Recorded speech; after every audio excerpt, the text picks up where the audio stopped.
When did you first go up the lake? Well, the first time I went up the lake, I went up with a contractor. We were building road for Sheep Creek gold mines. We started off at 1:31 before you get to Gerrard, east, across the river. And that was 17.5 miles at the time. That's how far they went with the road. That wasn't all done one summer. You know, had to close up and they found snow slides in winter to finish it. That, talk about a wild piece of road. See, the railroad grade was out. The boat still came into Lardo. They pushed the barge, and people had their supplies were in cars, you see, box cars, was unloaded there. And they had a CP had a station master there that looked after all this. Well, that's what they had. We had to have diesel, we had to have gas, and that all came on the CP barge and then pushed off onto the siding there, and then we unloaded and we took off. We took off up the road in the fall of the year. The road wasn't like it is now. The ties were out and it was just narrow and wet, muddy. Oh, it took ever so long to get up that 31 miles. It took about 3 hours sometimes. And if you had a flat tire, what are you going to do? You had to fix it there. And we weren't the only ones, but I mean, outside of old Joe Gallo, if you ever interviewed him, he was the mining man up in that country. He had an awful lot of claims up there, all over different places. And he was mostly working with, he was mixed up in this road, this Sheep Creek, because he knew people that owned the claims way back up there, 17 miles somewhere in there. And he got a hold of the people, and then Sheep Creek Gold is interested to put the road in. All they wanted was a road so that they could get the 6x6s up with the diamond drills, exploration work. And Dr. Pennell was the man that was in charge at that time.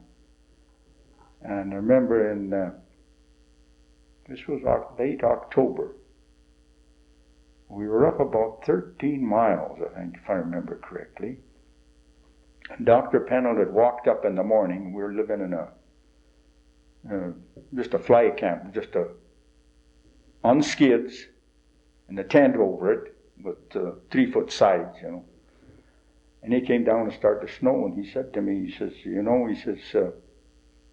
I think we just about got it. He said, in a day or so, he said, we'll have to get out of here.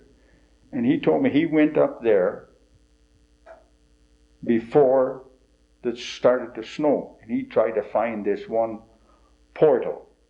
And he says, the glacier was over it. He says he couldn't find it. He says, years ago, about 3 years ago I was up there. He said, I could find it. And he said, this year I can't because the glacier's over it. And he said, you can't. Well, by the time we got the road in, that was the next year.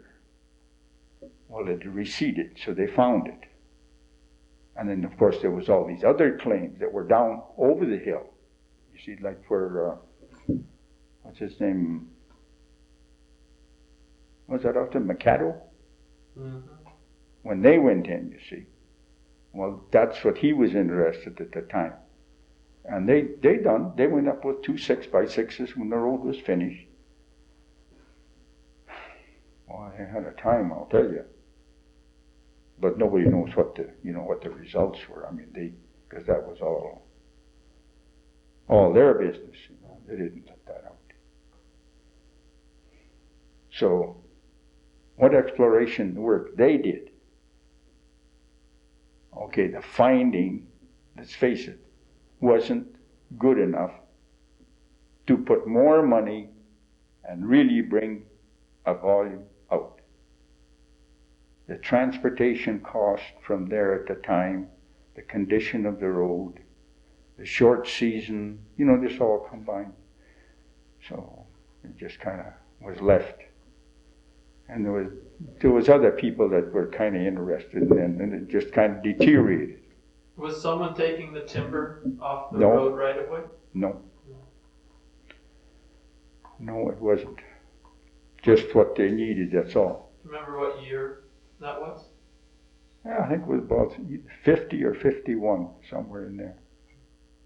And the timber that was used, we had to get timber for the bridges.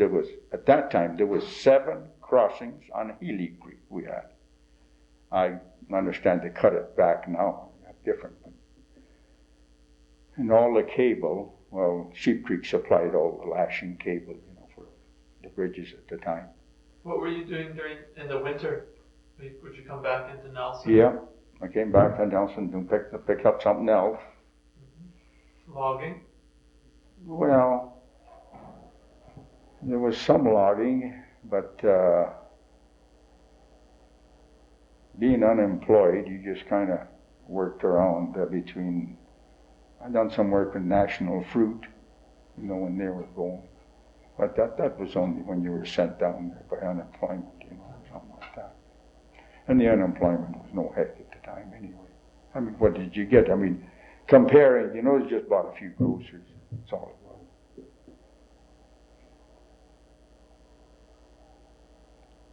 And let's see.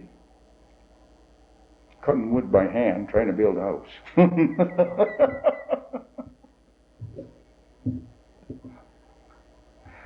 See, because the Alpine Gold, when it closed up, well, that was all we did then. He said we had to go up in the wintertime and shovel the buildings off, the snow.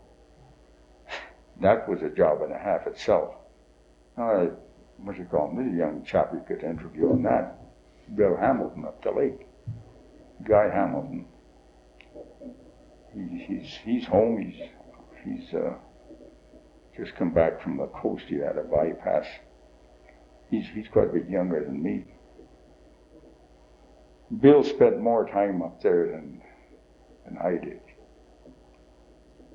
We both worked. He worked underground. I worked underground. He transported. He can give you some detail on how the transportation went. Some of the few things that happened, along the way. So when did you go to work for KFP? Oh, let's see. I contracted logging for them that was Glacier Lumber, in 1947. Sold logs for them, to them,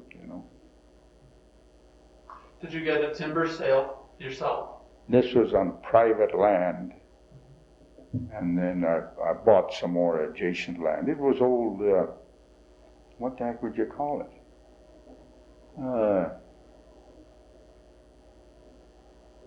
Been owned by an English concern before, but I don't remember the name. Where was it? It was up above Procter Creek in Procter. Up the hill, I just forget how far it was from Procter, about 2 miles or something like that. We used to have to haul the logs down, and the boom was tied on the last house. At that time, it was an old house. I think it was the 3rd house across the railroad track on that side, because there was nobody built in. But there was people, built around the edge of the old hermits, as you'd call them, bachelor. And that's where the boom was tied up. Anyway, the water was coming up in the spring, and we had to be, it had to be scaled. So there was a company sent up a scaler. We tried to get them all the white pine. That's about all they'd take, Why did they want white pine? The white pine they wanted for the sawmill, and it was when knotty pines started coming in. With all the more limbs that was on it, it was better. It made, whatever they made siding and all this kind of paneling and that. And the second growth timber usually had a tight knot, you see. And that's what it was mostly. And that played out well. Then after that I went up. I done some logging for Glacier up in Monument Creek. That was moved up there in, I think it was September, and stayed up there till the snow chased us out. Because that was 13 miles to haul the logs into not to Nelson, but just down, drop them off right where Learmonts lived. You know, they had a dumping ground there. The company, Glacier, had a dumping ground, same dumping ground as where Katie and Page were in. That's where they dumped their logs, and they logged all through that area. So that was the network there, and then from there they just towed it up. Oh yeah, and after that, what year was that? That would be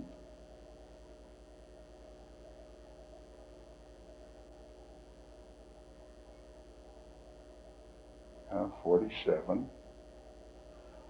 And in 48, I went to haul logs for the company in Crawford Bay, Glacier Lumber. Hauling meaning Yeah, driving the truck? yeah, driving my own truck, you see. What? I had a truck. It was a 2-ton 46 Ford. It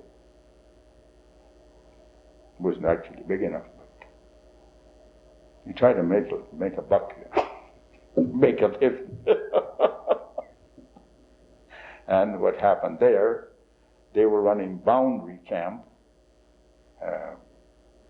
and all their trucks that they had came to Crawford Bay, so then us being on the lower tenement pole might get one load a day, so that wasn't a very paying job. Not for the load. For their trucks it was all right, because you see they had steady fall. They had to get ahead. So you would take the logs to the dump from wherever they were logged? That's right. Over to the dump at what did they call that? They called it the Crawford Bay dump at the time. There still remains of it, off the road, but we had to go along the highway.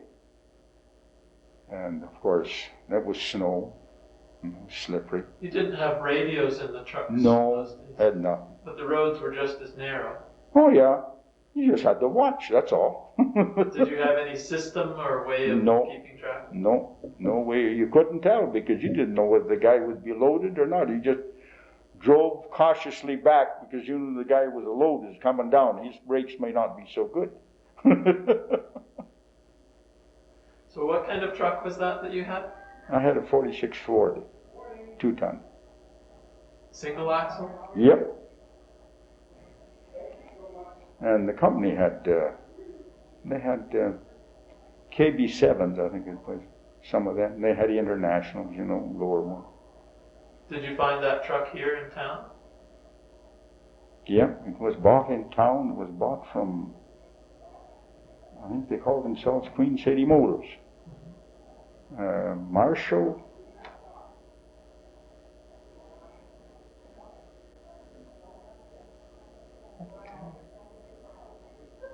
And Hendricks, I think, were the two fellows that owned the dealership. Hendricks and Marshall, I think.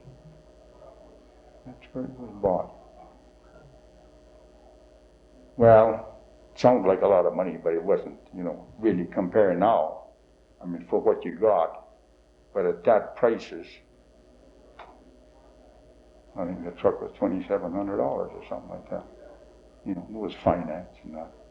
Of course, you had to have tires. How did you get the job? Well, you see, I had the truck when I was selling the logs to them. And then I moved into Monument Creek up that way. I got snowed out, so they said, well, then go over there and see Crawford Bay. So I stayed there until it snowed so bad. One morning, we just got up, and that there was, you couldn't start to see the buildings in the camp. I'm not kidding. There was 4 foot of snow, and to open up, they just had to close her up. Boys, they had horses in there too, They would have been horse logging, and then That's right. Horse logging, and there were jammer skidding. And for loading, use the jammer. Yep. The old way, two guys on the bull ropes, you know, and down over the bank where the logs were decked, you know. Oh boy. Can you describe that a little bit? Well, anywhere there was a road, the easiest was for them with a jammer. They would deck the logs below the road because there was more room, you see. They might leave a few high stumps to keep them from going down, but then when they went to load them, well, the bull rope men had to have a trail on each side of the deck.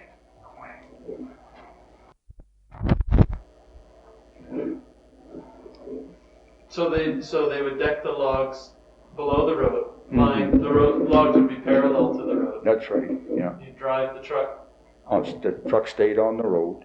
And where would the jammer be? The jammer would be sitting off on the side. Might have the Idaho had a swinging boom. They could crank one side down so it would tip over, and as the log, so you could swing it. I mean, it wasn't a powered boom. You see, it had to be with by tightening one side of it down, then it would tip it, and then so there would be enough swing that the log, once it was picked up, would swing over the truck, put it on the truck. How long would it take to load a truck? Oh, if you had small logs and the snow was deep, it was pretty hard for them bull rope men, as we called them, to put they used to use a pig's foot, what they called, or they had the regular ones that were factory made cast, and they had a pin in them. Then you get the frozen ones, the logs that are froze too hard. They wouldn't hold. They might come up, and they wouldn't. They wouldn't. With the weight of the log, it wouldn't press the ends in hard enough to hold it. It would slip off. You see. So, can you describe that a little bit? Where they would run a cable to each end of the log. Yeah, they had on a ring when they put it onto the main line. There was two lines out. You know, and at each end, it was either this pig's foot was blacksmith made, and it was split on the end and hooked, so as it would hook into the end of the log, and as he tightened up the line, this would pull together to lift the log up. Big log was nothing, because the big log is never froze in the middle. The little logs would be frozen in the middle, and it would let go, and in that way you'd take longer. And sometimes it would take 3/4 of an hour to load. So, and the poor men, you know, that was a thankless job because it wasn't level, steep. You had to watch if one end came off, ready to jump out of the road, and you might get hit if the log let go on one side, you know. Then it would stick with big logs. Well, it was easier, but you still had to watch because you had more weight in anything that happened. And I would say, well, they weren't loading them like they do nowadays, single axle trucks. If they put on 3,000 feet of saw log, that was a lot of weight on just for a single axle truck. Nowadays they got tandems. I mean, you can put on lots of. And they had, they didn't, not there. They didn't have any horse logging, loading, you know, but they did in other camps. They used horses with a cross haul, a deck and chain, and there was other places. They had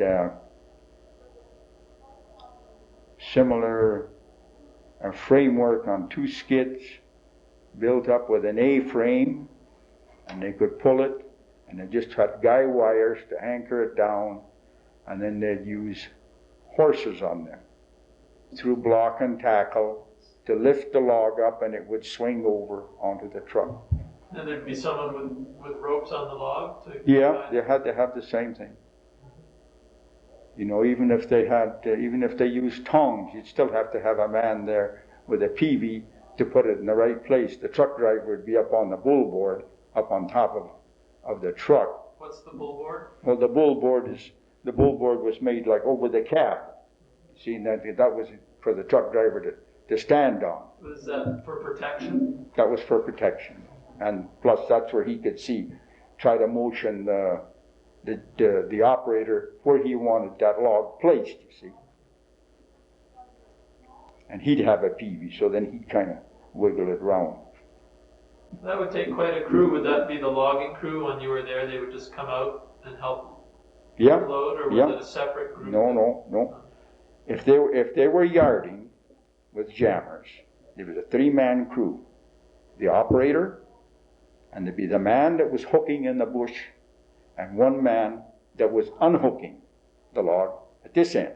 Well, about noon they would change. The man that was here would go in the bush, the other fellow would come here, kind of. Why? Well, it kind of broke up the monotony, so that 1 man wasn't working in the bush because sometimes it was hard to set the chokers in the bush or the tongs, packing through the snow and moving line. Then it was standing up at the machine and unhooking them. And of course, if you were unhooking them, that you had to chop the limbs off the logs. That's where it was done. What didn't break off in the bush, it had to be cleaned the year before it got onto the truck.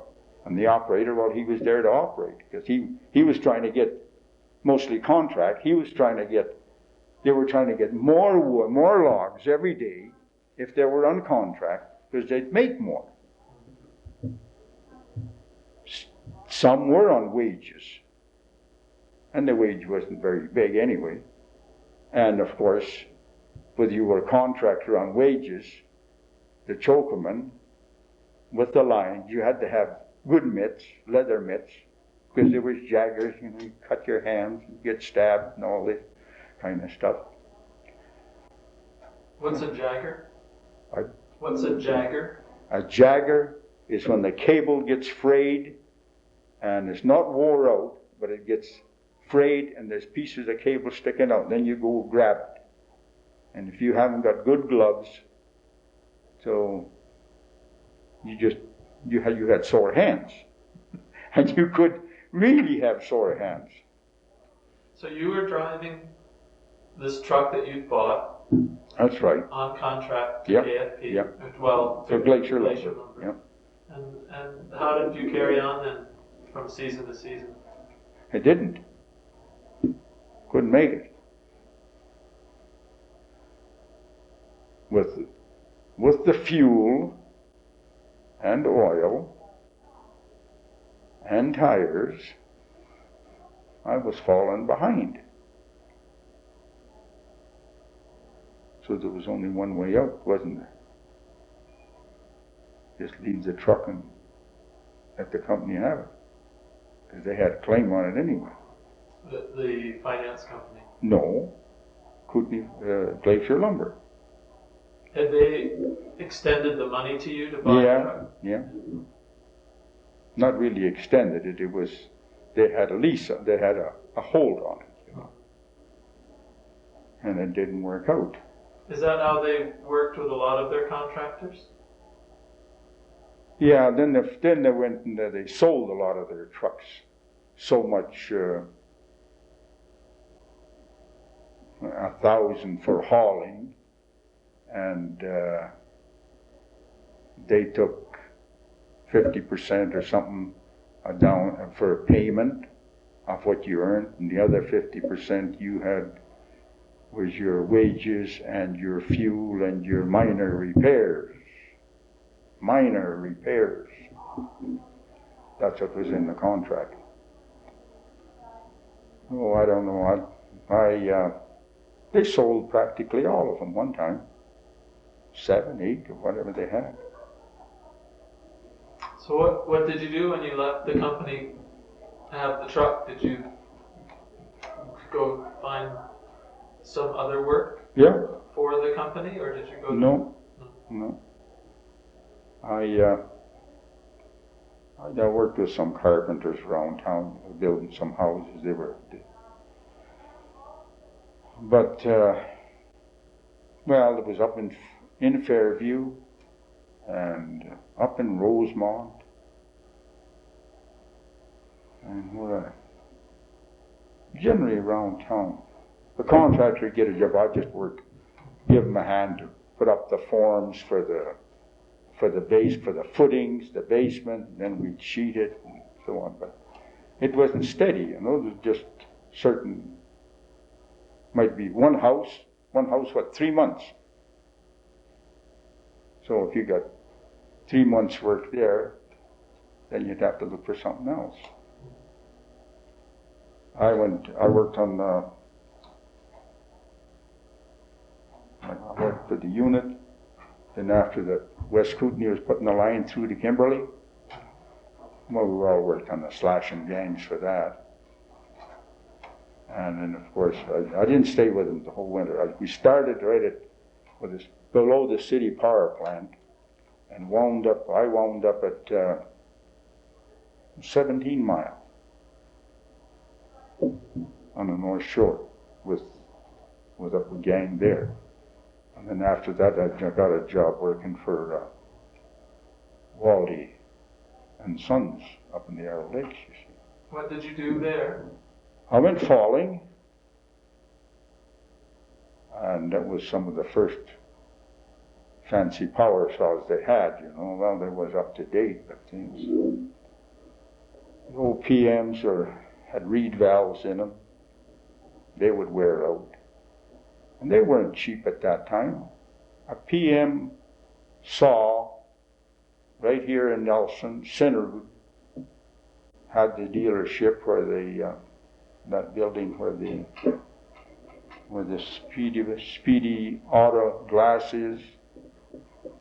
He had a big shop there, and he was handling, and that was in 1951, I believe. A new PM power saw was $407. So what a man done? You bought a saw, you bought a harness for yourself to work. Now you had to make, on contract, you had to make enough to pay for the saw and still try to have a family and grow up. And your transportation by Greyhound from Nelson to Nakusp, and then hitch a ride from there down the lake to East and West Arrow Park, cross the ferry, 14 miles up to Caribou Lake. Now it was quite interesting, believe me. You couldn't, and the way the roads were them days, there was the only bus line there was, or freight line through there was Reuben Berge had, from there to Vernon. And of course, if you didn't catch him, well, then you used your thumb, or you went, you know, that's the way you got around.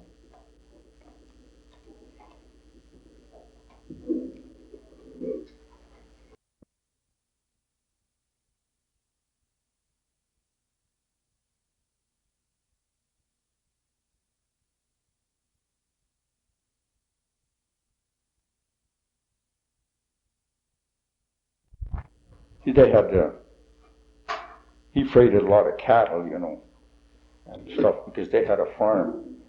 At that time we're down at, what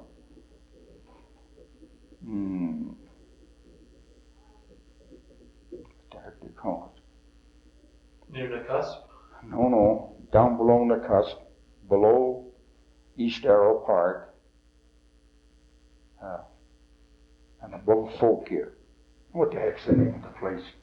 I mean, it was all demolished underwater. They changed it. Oh. You've been that way, haven't you? Near Arrow Park, in that area? Yeah, below Arrow Park. Well, maybe it'll come to you later. But you said the saw was a PM? Is that a nickname? Or? No. Power Machinery Company built in Vancouver. What was it like? They weren't bad, but they didn't have really enough power, you know. I mean, you had to go slow. If you filed the chain good, yes, they cut. But when the chain got a little dull and you try to make them cut, well, then there was no. But their system of reed valve, instead of a carburetor that was sucking it out, was built out of plastic. And the diaphragm would crack. We tried making them, fixing them otherwise, but no way. So if you didn't have an extra one, it was only a stupid thing. It was only worth about, I think, $1.25 at the time. But that's the main part. The mix was all right, but they had the very first ones that they come out with was a kind of aluminum alloy. And if they got heated up in the summertime, I've seen them burn up. It just got to the stage, and once it started to go, you could take a piece of the casting, if you filed it and left it on a stump and took a match out and lit it would burn. It would just glow, get brighter and brighter until it would burn right up. Well, then, of course, they made a different alloy. It was still aluminum, but it wasn't, so it wouldn't burn up. And there's an interesting man, too. He's living at Balfour. Oscar Schmidt. He worked for the company in Vancouver, building them power saws.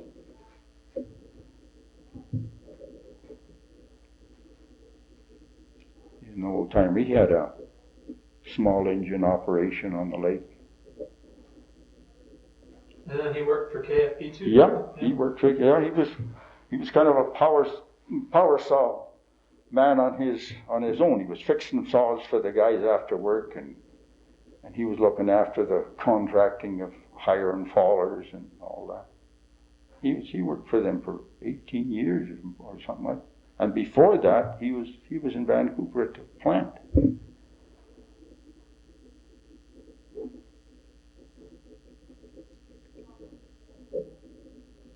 Your contract work at that time with Waldie's was based on the contractor that you were working for. So you were working for... Yeah. Waldie had a price for the contractor from stump to dump. And sometimes it was only from stump to the truck. And there was a trucking contractor that would do the hauling at a certain price. Yarding, if there were contractor was yarding the logs and loading, and if there were, some of them used cats, small old cats, with an A-frame loader. Okay, there's 3-man crew there too. You see, there was the operator, then there was either 2 chokermen or 1 chokerman with the cat, and the other fellow was doing something else. But when they went to load, they split the loading. The operator got on the machine. He got $1 1,000, and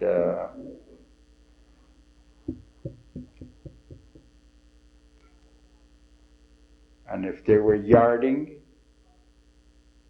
the yarder operator usually had to go pay for the fuel and the tires on the yarder, because the jammers were set up on truck frames, and he had to pay 2 men besides himself, his 2 chokermen, so much 1,000.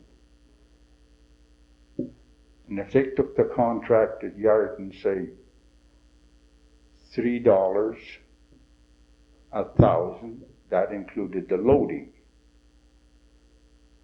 Other places, every place or every company had a different rating set. It might be higher or lower, but you had to work. There was no unions. You were lucky at that time in some of them places you didn't have to pack. They were doing away with packing your own blankets. But before that, you packed your own blankets into camp. They supplied you with the axe or shovel or whatever it was, and your own power saw was yours. And it was up to you to have your own. You couldn't just go. You had to have your own barrel, a gas, and your oil. That was your responsibility. If you didn't have it, then you just didn't work. So this was a one-person power saw? That's right, yeah. And the harness, you said you had to have. Well, that's what it is. Can you describe that? Well, you see, you bought the power saw. You invested $407 in this piece of machinery, plus your gas can, and your wedges, and your hammer, and your axe, and your lunch bucket as well, and your cork boots, and your hard hat, and your fire extinguisher. Had you ever been a faller before? Yep. How did you learn? I started off like the Swedes called the misery stick. Hand falling, with a crosscut saw, 2 men. And then from that I progressed up. But I done this when I was a kid on the crosscut saw. Somewhere in the Kootenays? Yes, that's in different parts in the Kootenays.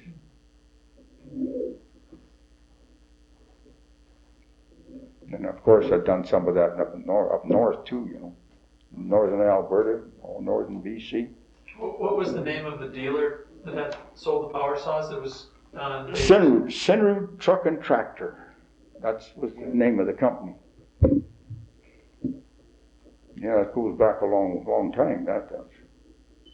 And that's what the power saws were. I never forget that. And at that time, that was a lot of money.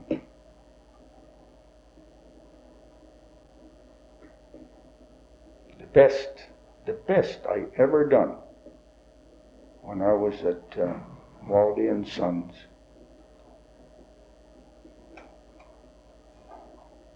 I think it was somewhere around $600 in a month. And that's not working 8 hours like they do nowadays. That's 12 hours. There was no limit because I was under contract. I could go right after breakfast and work right through till supper time. And after supper, I'd go out till it started to get dusk. Mostly in the winter? No. This was a seasonal logging show. 3 months is all the falling I got there, because there was enough wood down that they had to clean it up before the snow came, so there would be, because the contractor wanted the logs out. Waldie needed the logs.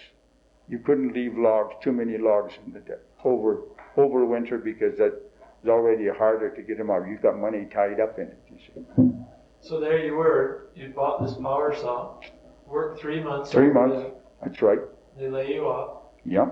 Could you find work falling in? Oh, maybe some wood cutting with somebody like that around town. Firewood, yeah. And maybe somebody wanted some clearing done, for building site. So did you go back falling again? Yeah, I went back a year later again. And started off in May, another 3 months. Back to Waldie? Yeah. And then, of course, that was 52. Was the last year that I worked there, because Canadian Cellulose was taken over officially in 53 when they were up and down the lake and where everything was getting sized up, but they were taking Waldies over, so. And of course the prices were dropped. Why? The contractors that were working for Waldie and Sons were all called in one at a time to Celgar, to the office. They were interviewed. The ones that were self-sufficient were solvent. They could back themselves. There was none of this one in advance. You got paid at the end of the month what you produced. And the price was dropped. $2 a thousand when celluloid took over. So my price would be on contract would be cut. Faller's contract would be cut. The skidder's contract would be cut, and the hauling contract would be cut. So I decided I better go elsewhere. I went to work for Passmore Lumber Company with a contractor. Under contract, with a contractor. We used to went there in 53, that's when we started.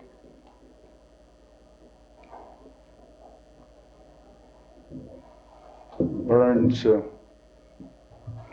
were way up at Camp 12. Camp 12 just opened up. Burns in. Boy, a beautiful stand of timber there. Douglas fir? Yeah, on the high ground. But we were out in the swamp in the spruce. And it was big and beautiful. Oh, I'll tell you.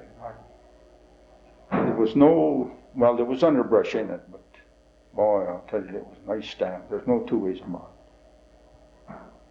John Murray was the forester on the tree farm license, worked for Burns.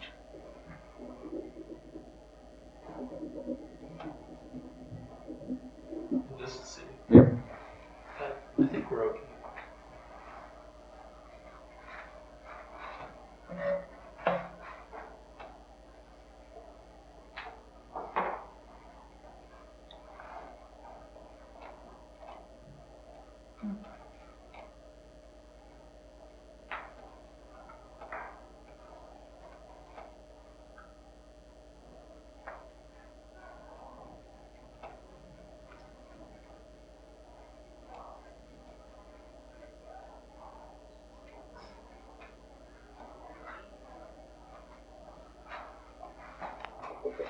Well, let's see. Where were we?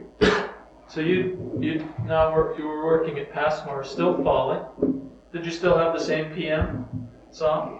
Yeah, I did. How long did you keep that for? I only kept it, I think, for about a month.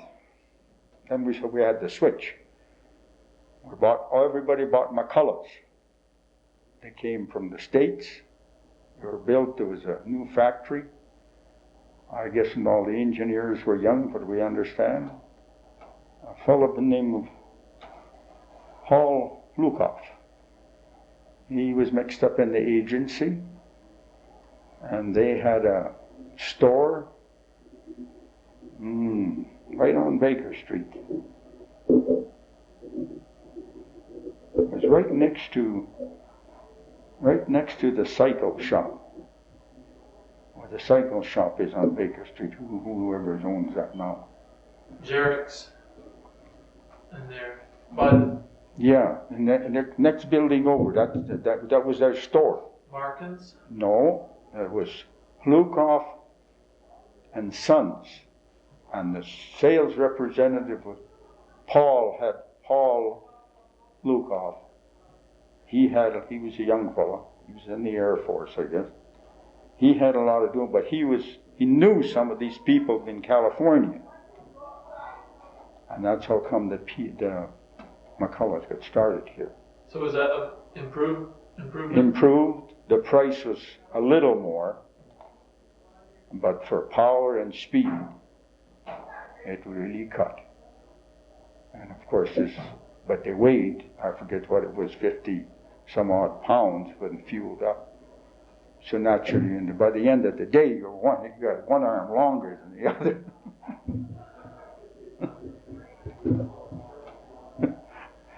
And they sold lots of them.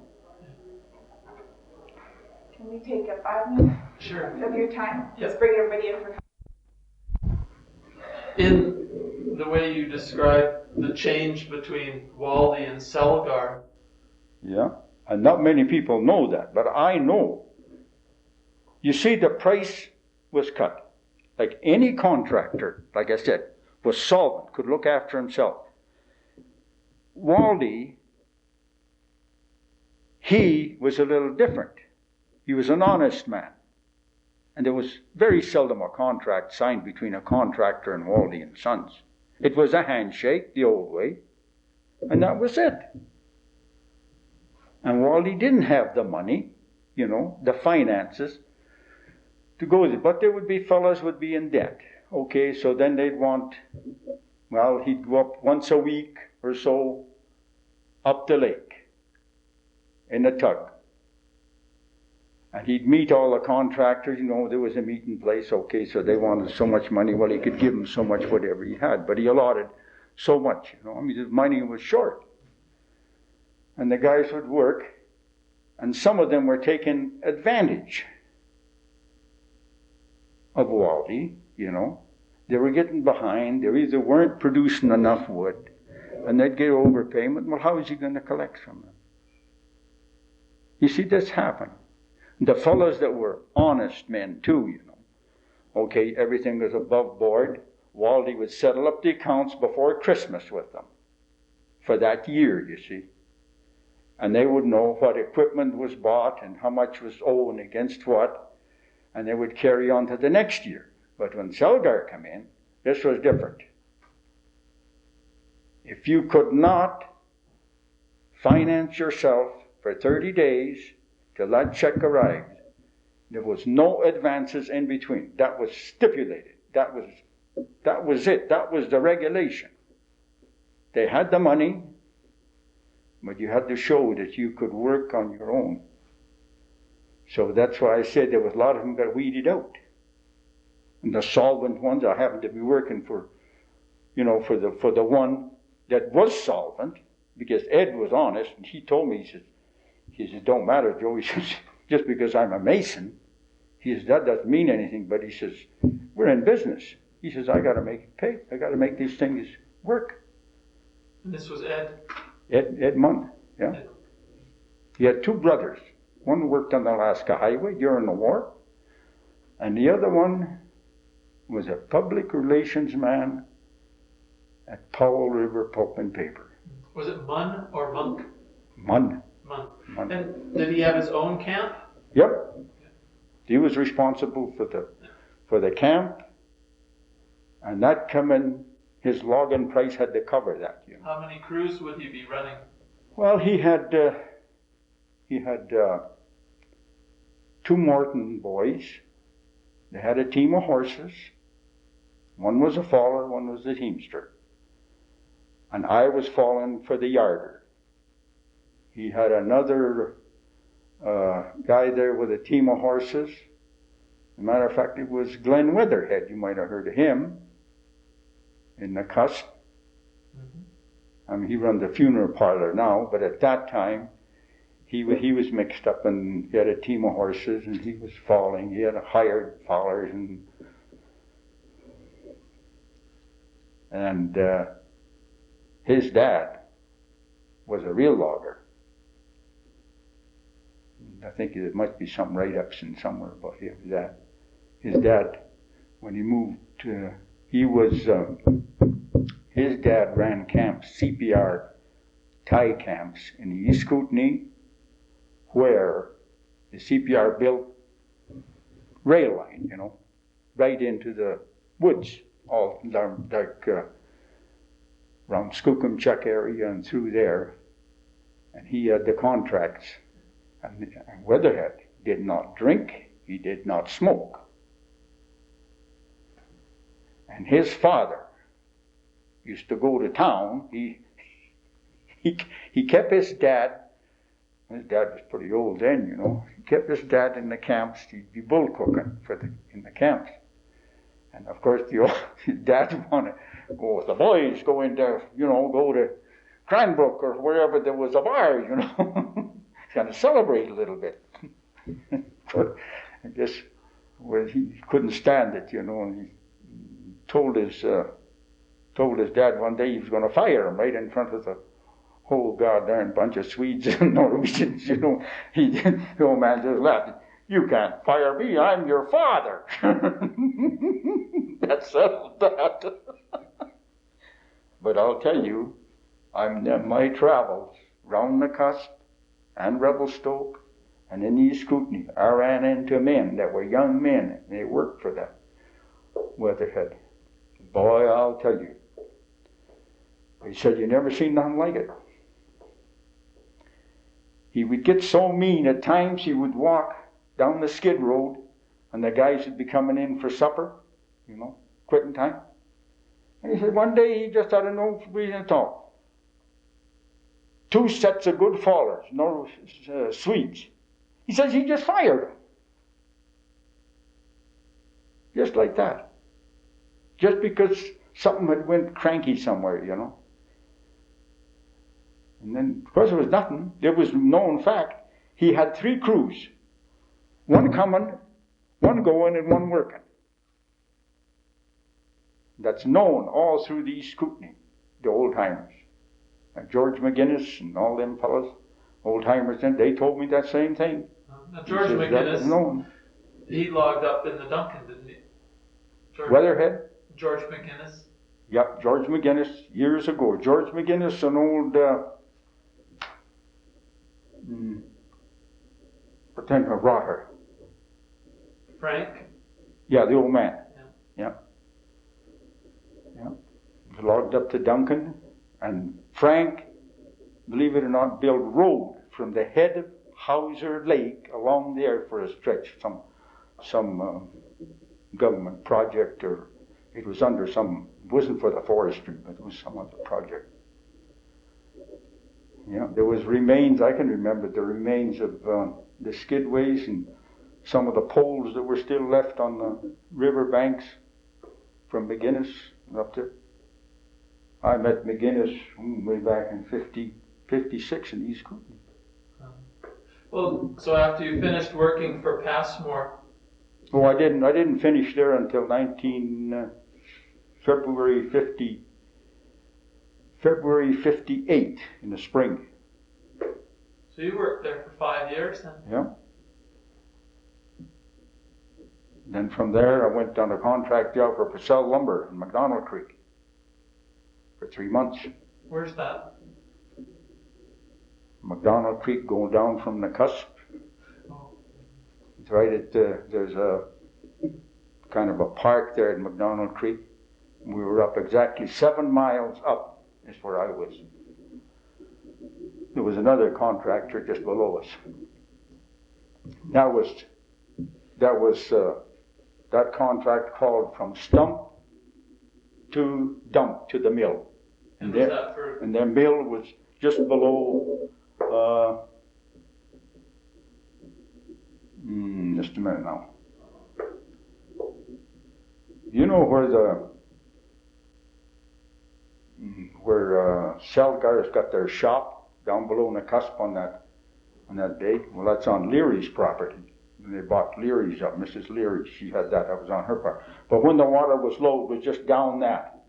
It would be approximately, well, not quite 2 miles actually from the junction of Broadway and where they turn off to go down the lake on the new road now. Why did you have to go that far field? Wasn't there enough logging work around closer to Nelson? You haven't got that thing turned on. Yeah, you have now. Yeah. Tell me anyway. Well, I don't want that on there. Okay, the 50% of their gross earnings was the payment on the truck. And the other 50 was the driver's wages and his minor repairs. Now, this minor repairs was the catch. They didn't know it. Naturally, in the spring, they went out in the spring. In the fall, before next spring, the trucks had to have a motor job. All brakes and drums had to be redone. Well, that was done at Sinrood's trucking outfit. The trailers were rented, $15 a month. It's a single axle, but dual wheels on the trailers were rented. Okay, so that's what you paid on that. There was guys had them for 3 years and 4 years. They never did pay them. The truck was $2,800, on the road, put on the road for them. The trailer was rented. By the time the motor job was done and the truck was redone for brakes and everything that was supposed to be on it to be fit for the next haul, well, it went back to $3,200. there was no way you could catch up. And then through your operation, your tires and your fuel, you might have breakages, something else might go wrong. You might puncture a radiator with accidentally, maybe a stick somewhere run through it. Well, this was all your own fault. It wasn't one of them trucks that ever any drive their own. It was a good cheap way for the company, you see, to get logs hauled. The guys that tried their best, they still couldn't make it. And they would just fall farther and farther behind. Yeah, that's right. But the company would get the logs. Yeah. Did the truckers ever talk about some way to get the company to pay them more? They tried to. No, this price was set. No way. But you all knew that it was happening to each other. Yeah. You talked between each Yeah. other. So the ones of us that seen how things were going, there was no use. I mean, why go farther behind? Did you like falling better than truck driving? Well, in a sense, if you were in the good timber and you had a good power saw, you could make them. You were way ahead of the game. You didn't have this constant. Well, your breakdowns, wintertime was chains and, just fixing, maintenance, all. You had to keep up, because if you didn't have any maintenance, then one of these days you just wouldn't be running. They were all breaking axles. That was a famous one. You always had to have a couple of spare axles with you. So some of them, there isn't one of them that actually owned the truck outright. What had happened, there was fellas come from the Hart Highway, when they were building the Hart Highway. Well, they were mudded out, it was winter time, and they mudded out, and they traveled to Nelson, and there was guys from different parts of Saskatchewan, farmers would come in, They had the idea the deal was good. They figured, well, we'll buy the truck, and then we'll haul logs all winter, and then we'll take it back home, and we'll put a grain box on it, and have a good truck. But the thing in the contract, they forgot that it said in there that the truck could not leave if it wasn't paid for, and to get written permission from the company. Because if they let it go, they'd have to seize it or something. It cost more money. That's how the trucks went and hauled logs and over here, and then they were just parked and you got it. The fellows really worked on it, And of course, they had to have a down payment, cash, when they took the truck out, when it was already taken out to work. So they'd lose their down payment? Yeah, that's right. Then the company would sell it again?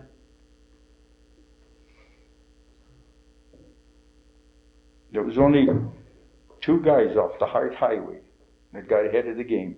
And boy, that was good. How did they do that?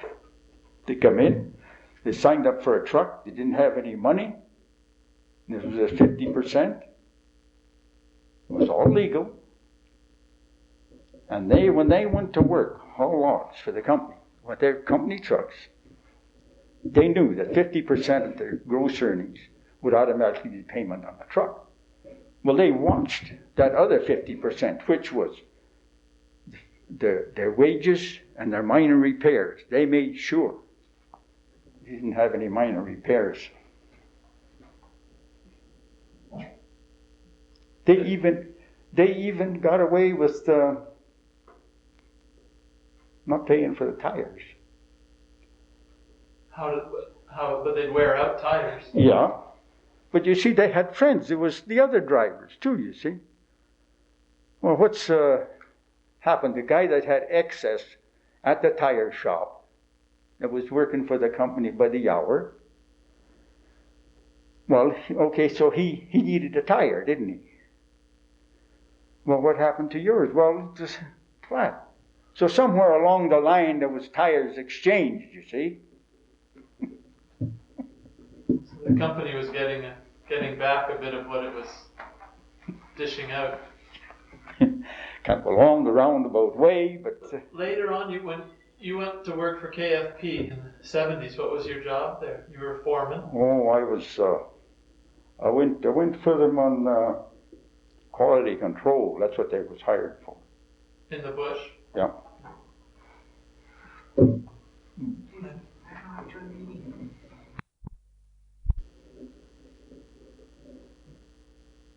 When I went to work for the company, I worked for contractors that were working for the company.